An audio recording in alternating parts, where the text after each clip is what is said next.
A carriage with a lone passenger was traveling through the Tazewell County countryside, a mile or so outside of Groveland, when the accident occurred. It was Wednesday, May 1st, 1867.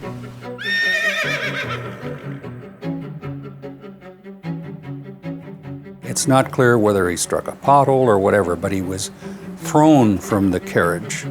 The horse panicked and managed to kick him in the head. Tobias S. Bradley had been severely bruised, but he was feeling better the following day. The promise of recovery, however, was misleading. Mr. Bradley died 3 days after the accident. The end of Tobias's life was the start of an unlikely chapter in Peoria history. A diminutive woman would soon walk tall among the bankers, merchants, and whiskey barons of Peoria.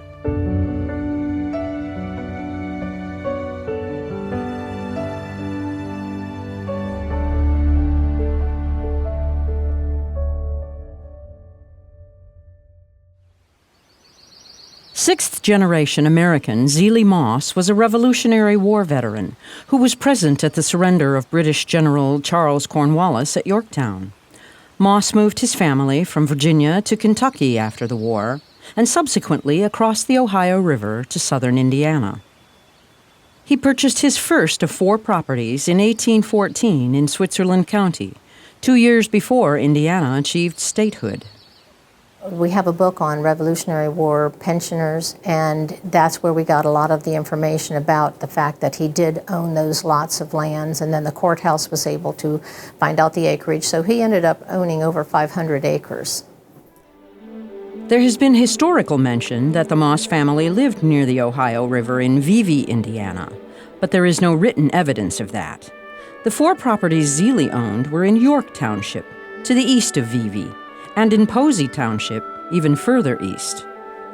And it makes more sense that they perhaps lived in that area, which is Quercus Grove, and that's in the more northern part of that township. Life was simple on America's then frontier, as reflected by this house built in 1817 on a farmstead outside Vevey. Lydia Moss was born into this environment July 30th, 1816. Just 2 years after her father Zealy bought his initial plot of land. He was 61 when Lydia, the youngest of his 6 children, was born. Years later, her father gave her a horse, which later was instrumental in one of her early investments. She traded the horse to invest in some land, and that land was then an investment for her to then utilize and to parlay into some additional investments in the future. That land eventually, she cleared it with the help of her father. She sold the timber to the local lumber yard. Tobias Bradley worked at that sawmill. What was at first business became personal, and the two were wed on May 11th, 1837. There are records for Lydia's marriage to Tobias, and in looking for those records, we also found that all of Lydia's siblings were married in the county too. So there are 5 different Moss marriages that are recorded in the courthouse here. Frontier life required many household chores be completed. She cured her own meats, she spun her own yarn, she made clothing, she made rugs, took care of everything within the household. Lydia Moss Bradley added one extra task, weaving the fabric for Tobias's wedding suit on a loom. Despite being located near the Ohio River, most business around Vevey was locally oriented until an important invention opened the region's agriculture to new markets. In 1843, there was a patent in Switzerland County for a hay press and hay press barns. And it made it possible to take what was usually a local commodity, hay, and bale it into these 300 to 400 pound bales. And then they were shipping it down to New Orleans.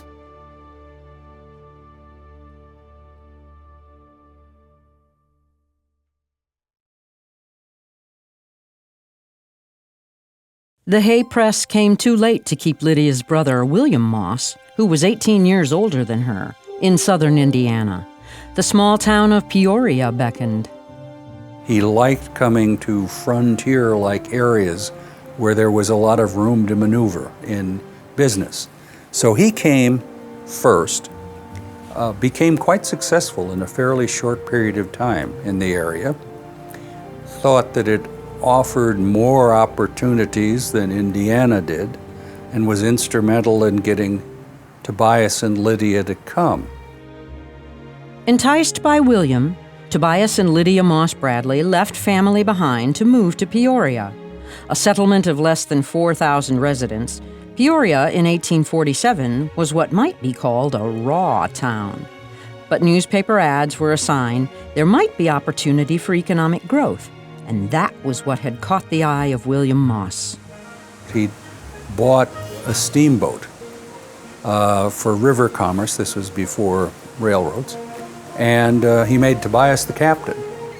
So Tobias learned an awful lot about steamboats, being the captain of the Avalanche. Either together or separately, William and Tobias subsequently invested in a pottery plant, railroads, real estate, banking, a sawmill, flour mill, cooperage, and most lucratively, distilling. William Moss was a silent partner in the area's first distillery with Elmiron Coal. He and Tobias partnered with Coal in another distillery in 1853. The firm's name soon became Moss Bradley and Company, eventually merging into Great Western, the world's largest distillery. Business was good.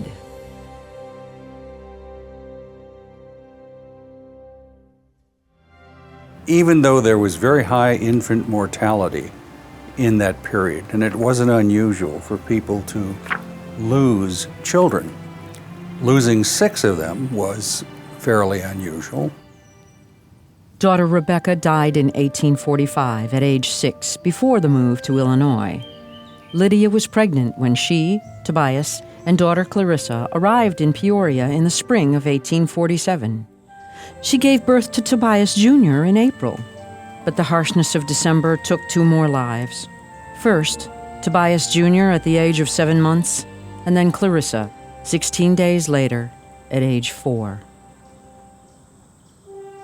Mary was 10 months old when she passed in 1852. William was laid to rest 3 years later at just 2 years of age. In 1861, young William's namesake and Lydia's brother, William, moved to California. Lydia lost her mother, Jenny Glasscock Moss, in January of 1864. She was 97. Less than a month later, Laura, a high school freshman and Lydia's last child, passed away. The loss of Laura was so devastating that Lydia kept Laura's school books and had a place setting for her daughter at the dinner table for years. The final tragedy came 3 years later. The carriage accident left Lydia a widow, and the house at 122 Moss fell into silence and mourning. In the following years, Lydia was often seen in black, in the tradition of then Queen Victoria, mourning the 1861 death of Prince Albert. A careful look at her neckline reveals what could be another outward display of mourning. You can see the brooch, and there it's a very large thing with a silhouette of a man on it, just head and shoulders.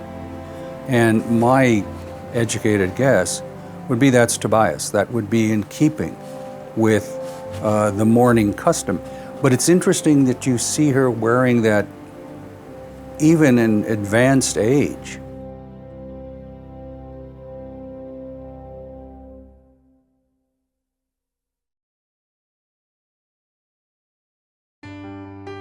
At the time of his death, Tobias left an estate estimated at $500,000. She involved herself in his businesses, didn't just let them be static, where she would just collect the income, but that was it. She was actively engaged in them. She pursued expansion of some of the businesses. She looked into new enterprises, but sort of very much in Tobias's mold. Lydia bought thousands of acres of real estate, much of it at tax sales and state land sales. The property was so widespread, she was known to carry a pistol in her purse for safety as she traveled to personally check the properties. She bought 680 acres of marshland in Mason County for $10 an acre. Known as Kilbourne Farms, the land was drained, but crop yields were poor. So she turned to the University of Illinois for soil testing. They came back and indicated that the soil content is highly rich in lots of nutrients, except one, and that was potash. So in order to make it more productive, she took a small section of that land and added enough potash to it and mixed it in with the soil and farmed that area to see what the difference would be. So she ran her own test. The crops responded to the potassium-bearing potash so well that the land value increased 14-fold to $140 an acre.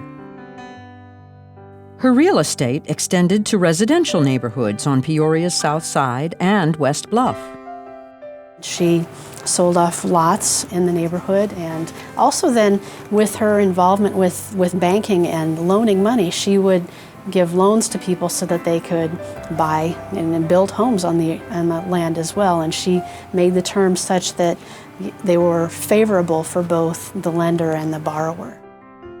The favorable loan terms may have been made easier because of her position as a board member at Peoria's First National Bank. She was the first woman director on the board of a bank. That doesn't sound unusual now, but it was then. Her business dealings became so sizable and complex that she turned to attorney William Hammond to assist her. Hammond earlier had written her will.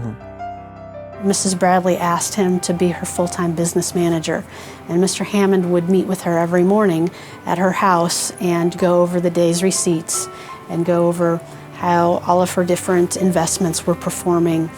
But if you're negotiating the purchase of land or other financial transactions, it was probably somewhat convenient to have not just so much a man do it, but have somebody who was officially the business manager take part in those negotiations. It was her goal and her vision that was being actualized by Mr. Hammond. He helped make it happen, and he helped advise to make it successful, but ultimately it was she was the one that set out, here are the goals and objectives, the things that I want to achieve and that I see as important and needing to happen.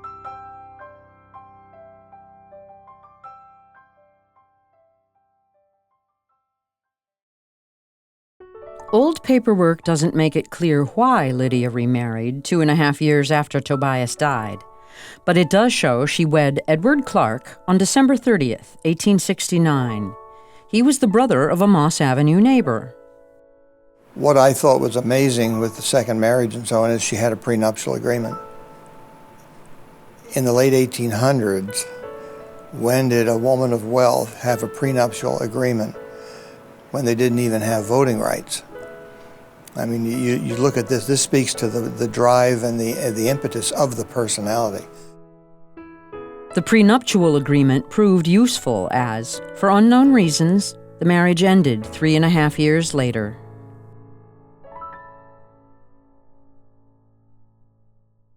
She obviously, from all that I've read, was very intent on giving back to the Peoria community and developing the Peoria community. Lydia's beneficence appeared to have no boundaries. She and Tobias had been interested in orphanages since the death of their first children, so Lydia joined the board of the Christian Home Mission in 1866. That organization merged 9 years later with the Home for the Friendless. What we typically think of as orphanages back in the day were across the country, they were called Homes for the Friendless.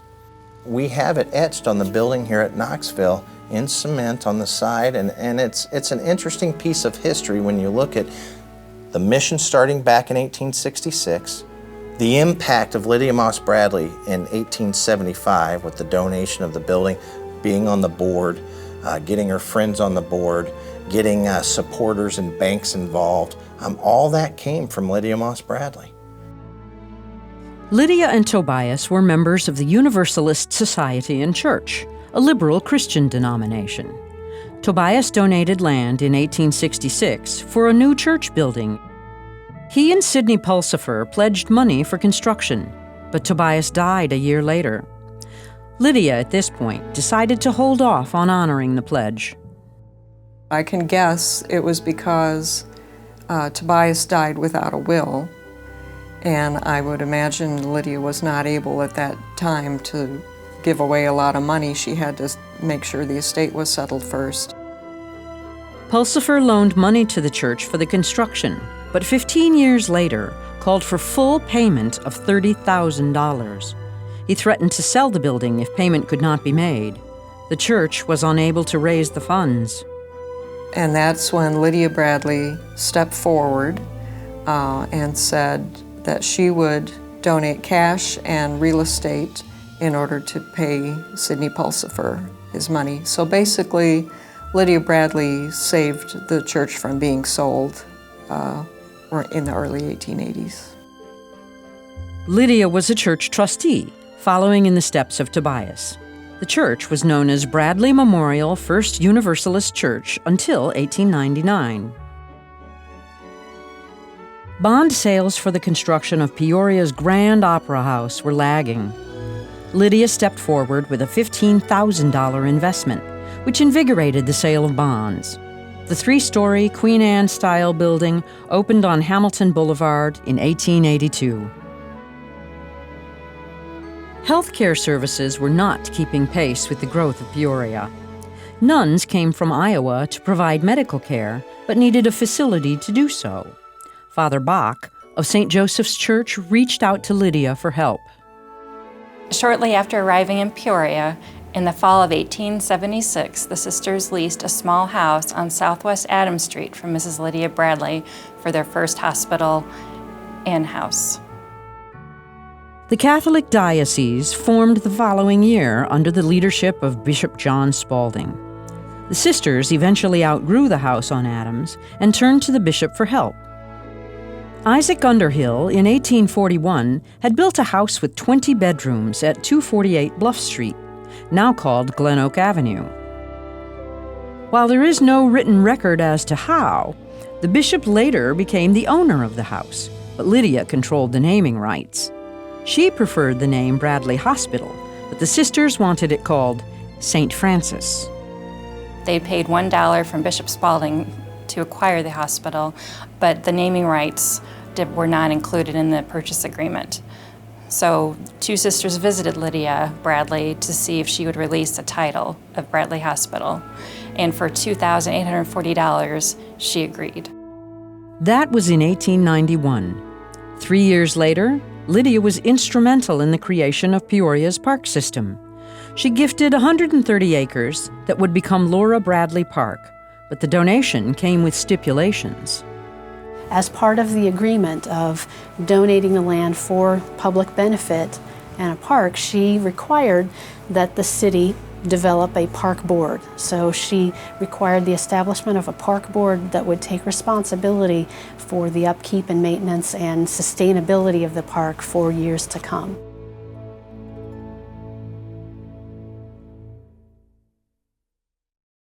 She and her husband, when they lost the 6 children, visited orphanages because they thought about establishing an orphanage. And she thought, that's just caretaking. You know, these children aren't being trained to be independent and successful and educated. And so she changed her whole focus to education. Chauncey Rose had recently, about that time, he was getting a school off the ground called Rose Polytechnic, and Rose is now Rose-Hulman Engineering, a very highly regarded engineering school. But at the time, it was just getting off the ground, and Mrs. Bradley actually traveled down to Terre Haute herself and talked to Mr. Rose to learn about what he was doing with his school and why. Lydia was looking at broader educational opportunities for young people as early as the 1870s. The idea of a new school, however, was slow to evolve.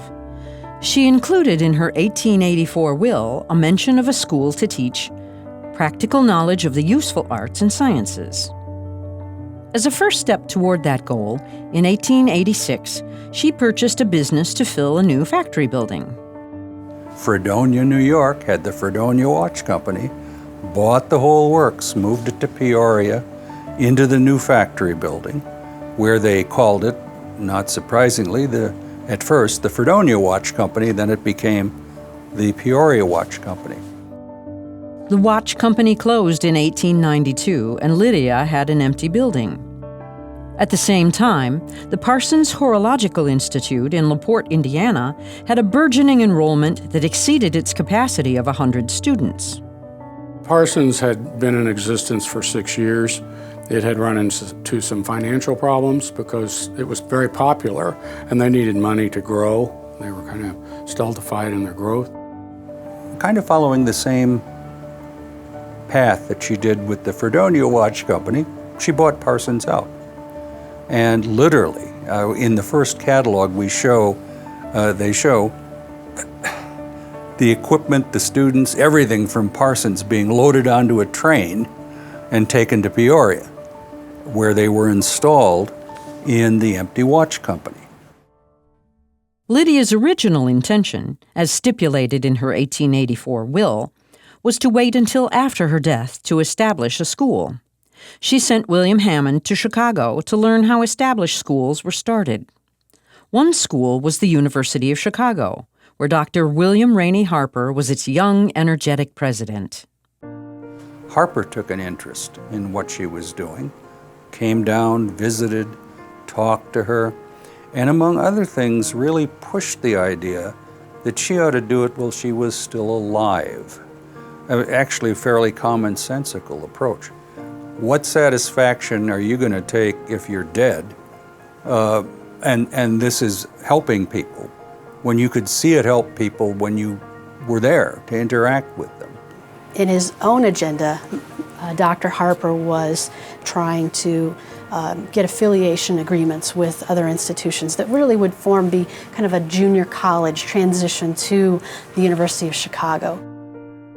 The seed was planted.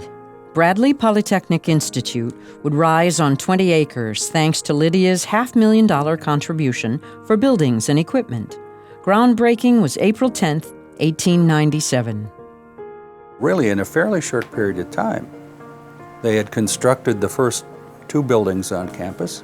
That sort of coincided with Lydia's idea of, well, I've got a school of watchmaking here that's ready to go. Move them out of the building that they were in Fredonia and into what's now Westlake Hall. Classes for 150 students convened in October. They attended a 4-year academy equivalent to a high school and 2 years of college. However, Lydia did not view the 2-year college as a feeder school to other 4-year schools. Coincidentally, Dr. Harper was the first president of the faculty. The two leaders differed on another point. He did not support coeducation, but Lydia felt otherwise. She made very clear that in the school that she started and endowed, men and women would be accepted on the same standards and with the same criteria. The real tribute to Lydia was that Bradley was co-ed from the get-go. And Bradley had non-sectarian, non-political, non-sexist, very, very liberal in her desire that everyone be educated.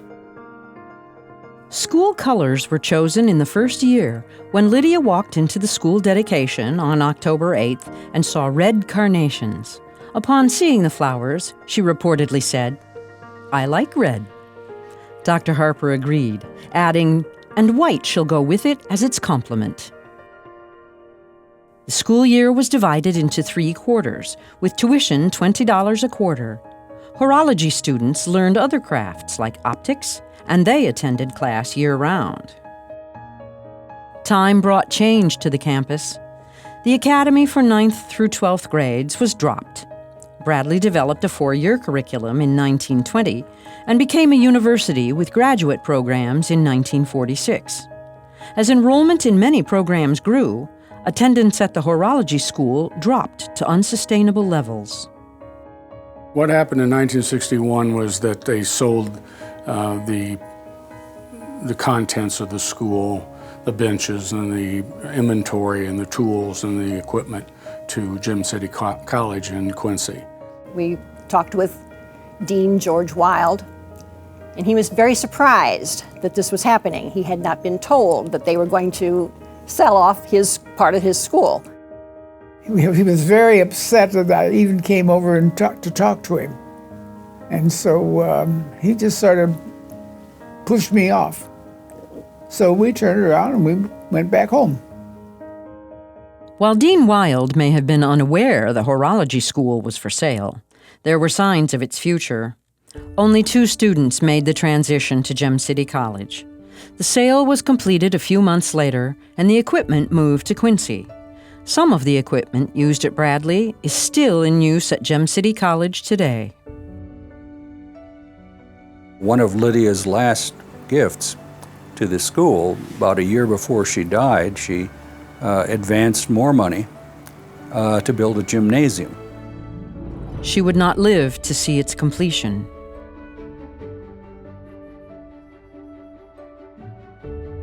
Before she died, she would ride to Springdale Cemetery on Sundays to place carnations on the graves of her family members. Bradley University continues that tradition today.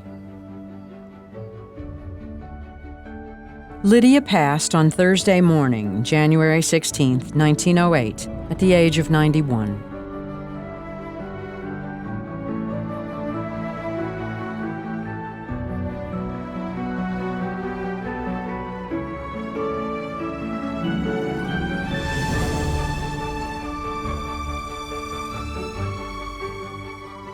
Her many contributions live on.